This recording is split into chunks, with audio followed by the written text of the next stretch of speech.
Good afternoon, everyone. It's great to have you here. Thanks very much for coming. Although we had to schedule this news conference to go after another much smaller event that took place earlier just south of here today, I do appreciate all of you being here and a number of people who are guests who know about the Encyclical and are partners in this wonderful work. I think you have a list of them that has been handed out so that you can talk to them afterwards. This is a watershed moment for the church, for humanity, and for the planet, which Pope Francis calls our common home. It's a time for the church to be bold, to speak about major issues, and to achieve a new level of relevance in people's lives. We may not know all that science has to learn about climate change, but we do know enough to realize that it's time to act. One need only refer to the footnotes of the Encyclical to become convinced that this is a substantial document that relies on many sources of wisdom. And I would proudly note that he cites the late esteemed scholar Paul Ricoeur, who taught at our University of Chicago from 1970 to 1985. Pope Francis speaks of a moral imperative because it is an unmistakable fact that our environment is in peril. Laudato Si is nothing less than a call to preserve full human dignity. Our faith dictates that we have to care about and for humankind, and we can't do that without caring for the earth, our common home. In short, we see the assault on the environment as a fundamental matter of right and wrong. Why is the Pope choosing this moment to be clear about the Church's views? What does the Pope add to the discussion?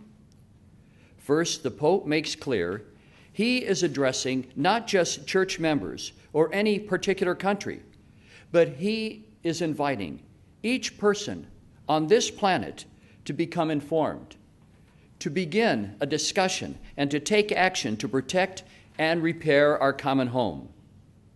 Second, the Pope clearly identifies the ecological crisis as essentially a spiritual problem. The rupture of the relationship between humanity and the planet is an ecological sin that requires repentance and a firm purpose of amendment. The cause is the same as all sin: selfishness. As Metropolitan John Zizelis pointed out today, and I quote, "The pursuit of individual happiness has been made into an ideal in our time. Ecological sin is due to human greed, which blinds men and women to the point of ignoring and disregarding the basic truth that the happiness of the individual depends on its relationship with the rest of human beings. And it is a sin not only against the others of our time, but also, and this is serious, he says, against future generations. By destroying our planet in order to satisfy our greed for happiness, we bequeath to the future generations a world damaged beyond repair, with all the negative consequences that they will have to live with for their lives." Unquote. The Pope focuses us on several areas that require immediate attention. The first is the degradation of the earth. He reminds us that our common home is suffering and falling into serious disrepair. He refers to the destruction of the earth as a sin and reminds us the earth is on loan from each generation to the next. He talks about global warming. The Pope tells us the preponderance of scientific evidence supports the facts of global warming and affirms that it's caused mainly by human activity. The Holy Father urges us to stop the steady march to a warmer planet that will change sea levels and crop growing patterns, parch fields, and promote famine, and lead to human misery on a scale yet unimagined. He makes concrete and specific suggestions, such as his call to reduce our use of fossil fuels, rely more on renewable energy sources, and rethink our overcooled and overheated homes and workplaces.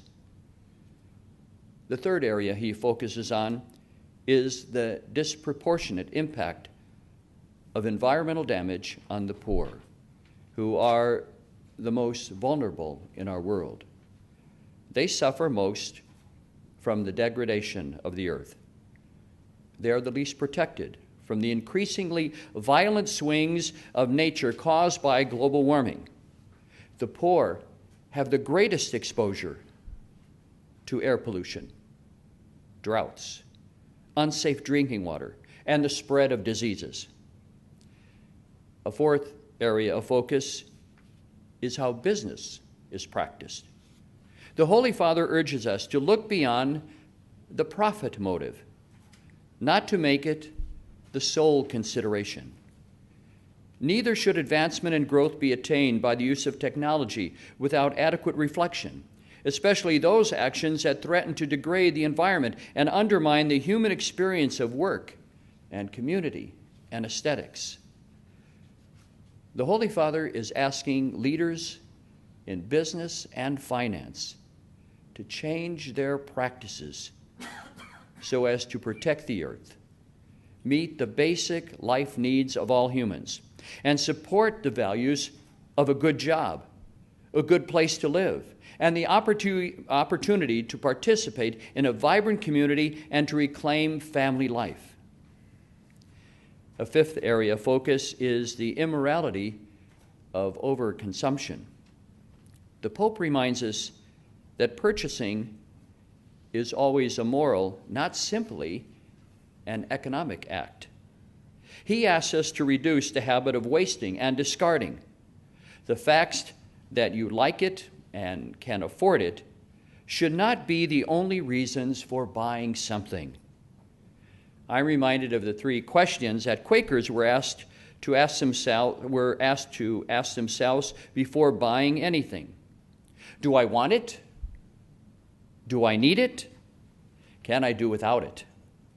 Some purchases passed the first two tests. Few survived the third. So the next time you purchase something, ask yourself, where was this item made? What conditions produced it? What wages were paid to those who made it? Tomorrow, I leave for Ukraine. I'm reminded that Eastern Europe is still living with the legacy of wanton environmental abuse imposed on subjugated nations so the Soviets could feed their economic engine. Pope Francis is offering us brave thoughts today. He's saying things that need to be said. He's pointing out actions that need to be taken. His timing is key because major global meetings on the deterioration of the earth are taking place later this year. Now, no one can be uncertain where the Church stands on these issues. I'm also here today as head of one of the largest organizations in the Chicago area. The Archdiocese has 8,000 employees, 2,700 buildings, some of which date back to the Civil War, and the profound responsibility that comes with the fact that every 30 seconds someone seeks help from Catholic Charities. We are working to improve our environmental footprint and invite others to join us. We are reducing energy usage and retrofitting buildings, including the one we're in today, which is nearly 100 years old. We cut our water usage, and we are repurposing older facilities. In closing, it is important to remember that the Encyclical is not a rhetorical or abstract dissertation, or meant to be food only for thought. The Pope is asking each of us, you and me, to take action now, to build a worldwide culture of stewardship. He's asking each of us, you and me, to begin by taking small steps, for example, to avoid the use of plastics, to recycle, to not waste food, or to say, and also to say grace before every meal, so that we are reminded of our food's origin and of those who will not that day have a meal before them. He's asking us, you and me, to forsake our self-centered culture of instant gratification and focus on more enduring values. And finally, he's asking us to preserve Mother Earth, who sustains and governs us for our children and grandchildren, and for future generations to come. I'm delighted that others who are here, people representing institutions who are working on these environmental issues, are with us today and will be available to speak to you afterwards. I'm now happy to take your questions. Jay. Archbishop, in the encyclical it says developed industrialized nations were mostly responsible for the relentless exploitation and destruction of the environment. Is he squarely blaming us here in the United States primarily for all this? There was a wonderful presentation by a German professor, Schellenhuber, who gave a wonderful map, and I think we can refer you to this on our website, that showed how, since the beginning of the industrial age 200 years ago, the carbon footprint has expanded, beginning in Europe and coming into the United States as well, with that red spreading in different countries and also now more recently in the last 20 years in China. So I think he is able to show, the professor was, how we're all responsible in this, but there are also many nations that don't have that carbon footprint yet, and yet will be paying the price for it. So I think he's talking to all of humanity here. Archbishop, practically, what does this mean here for people in the pews in Chicago, people at home? What steps should they take when they see a document like this? I think, first of all, it's a very readable document, and people should read it. They'll find it very accessible. My hope would be that they would read it. And I would also encourage people to read it with their children, especially their high school and college-age students, who I know in my interaction care deeply about this topic. And I think that there are things that we can do. In terms of our energy conservation, how also we waste food, what we do in terms of using recycled products and how we recycle itself. There are things that we can do, and the Archdiocese wants to be a partner in helping educate our own people, but the wider population, in taking a lead here. And this fall, we want to have a symposium on this encyclical that we're right now organizing and making sure that Chicago takes a lead. Archbishop, do you envision, there are several proposals pending in the state capitol right now that are, the proponents of which are already wrapping themselves in this encyclical, and the same on Capitol Hill. Are there some that you would endorse?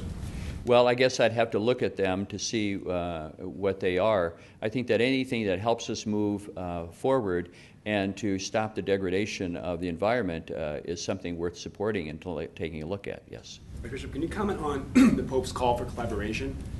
He states how it's important to enter into dialogue and how the world's problems cannot be analyzed or explained in isolation.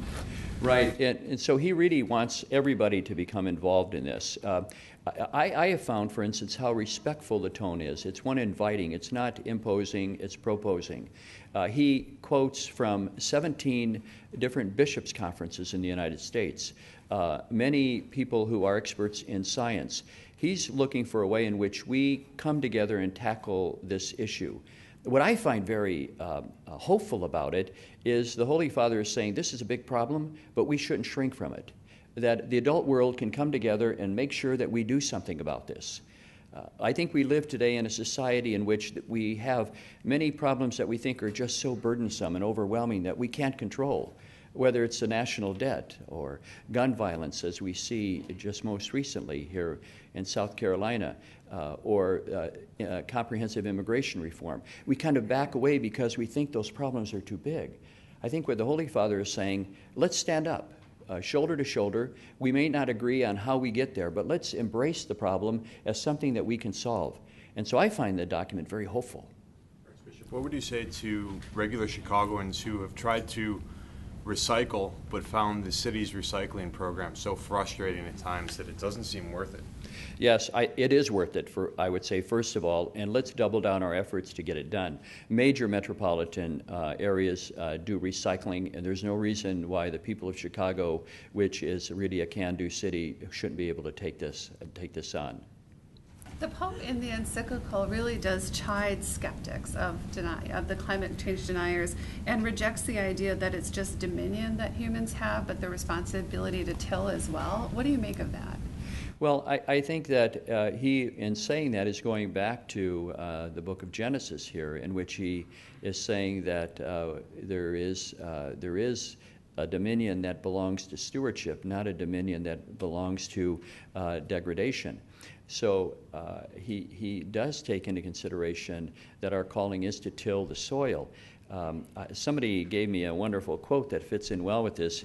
You've all read when you were kids, The Little Prince by Antoine de Saint-Exupéry. He had a wonderful line that in some way captures what the Pope is saying here. He says, remember, you don't inherit the earth from your ancestors. You borrow it from your children. And I think that's the spirit of what the Pope is talking about here. Thank you all for being here today. I appreciate it.